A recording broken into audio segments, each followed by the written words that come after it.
খুবই বাজে অবস্থা। অলরেডি মামায় অলরেডি আমার সিগন্যাল দিচ্ছে এদিকে যাওয়া যাবে না। যাই হোক, এইদিকে ফান্দে পুলিশের ফান্দে পড়া যাবে না, আজকে ছুটির দিন। আজকে আসলে শুক্রবার, এই জন্য সি বিচের রাস্তাগুলো একটু বেশ জমজমাট। আর আমি একটু গ্যাপ মারার চেষ্টা করতেছি, কিন্তু আসলে যেই পরিমাণ গাড়ির চাপ, আসলে গ্যাপ মারাটা ডিফিকাল্ট হয়ে যাবে। দেখি আমি এদিক দিয়ে উল্টা করি, দেখি ওদিক দিয়ে যেতে পারি কিনা। কারণ গ্যাপ তো মারতে হবে ভাই, তাই না? সামনে কি একটা কাটা আছে কিনা সেটা দেখি। হ্যাঁ, সামনে কাটা আছে তো। তো আমি এদিক দিয়ে যাই, ওদিক দিয়ে গ্যাপ মারি। আর গ্যাপ মারলে রাস্তা প্রায় 2 কিলোমিটার রাস্তা সেভ হয়ে যাবে। 2 কিলোমিটার সেভ হওয়া মানে হচ্ছে 10 টাকা 12 টাকার তেল বাঁচা। বাইকারদের আসলে এইভাবেই সব কিছু মেনটেন করতে হয়।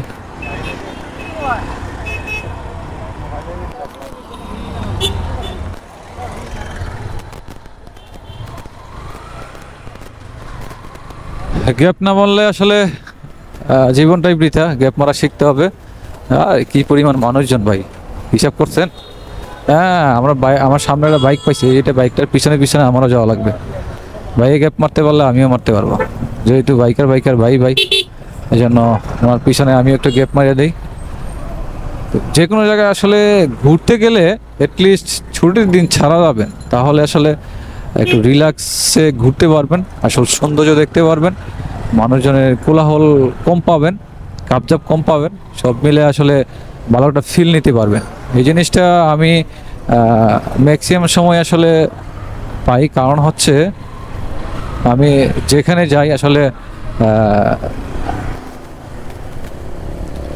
আপনার ছুটির দিনগুলোতে যাওয়ার চেষ্টা করি, যার কারণে আসলে আমি ব্যাপারটা খুব ভালো বুঝি। আর সামনে আসলে এই যে পুলিশ ভাই অলরেডি বলতেছে যে মামলা দিবে। মামলা দেওয়ার কারণে গাড়িটা উল্টাই ফেলতে হবে। আর এখানে অলরেডি সে বলতেছে যে মামলা হবে, কিন্তু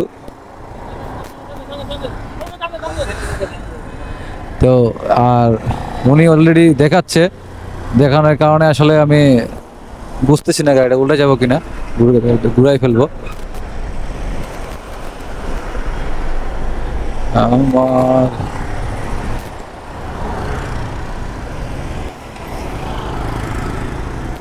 খুবই বাজে অবস্থা। মামায় অলরেডি আমার সিগন্যাল দিচ্ছে এদিকে যাওয়া যাবে না। যাই হোক, এইদিকে পুলিশের ফান্দে পড়া যাবে না, আজকে ছুটির দিন।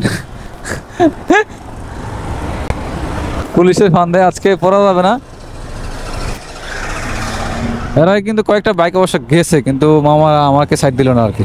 যাই হোক, সকালবেলা তার সেম হবে না, কিন্তু শেষ পর্যন্ত আমার লস হয়ে গেছে। আরে ঘুরাবো ভাই, আমি এরকম করার কিছু নাই।